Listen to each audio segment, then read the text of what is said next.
ئێوە ئەتوانن شعرمان دەربەدەرکەن، گوڵدانەکانی چیرۆکمان ورد و خاشکەن، ماڵەکانمان بدەن بە کۆری دووکەڵ و دەبا بەدا و بە کۆمەڵ بیان جۆزنەوە.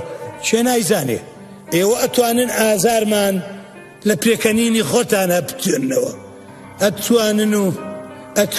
ئەتوانن بەڵام ئەوەی لە خەونی گورگە بۆرەکەی یەکەمەوە نەهاتە دی و ناژێتە دی، ئەوەی هەرگیز پێتان ناکرێ سڕینەوەی ئازادیە لە ڕۆحمانە، کوشتنی عەشقی ئەبەدی داروبەردە لە ناخمانە، ڕاماڵینی خۆشەویستی دیار بەکر و کەرکووکە لە دڵمانە، کۆتایی ئێمە کاتێکە کە کۆتایی هەناسە هات. ئەوەی ئایە و نابێ بەنا کوژانەوەی ئایندەیە لە چاوی یەک بە یەکمانە.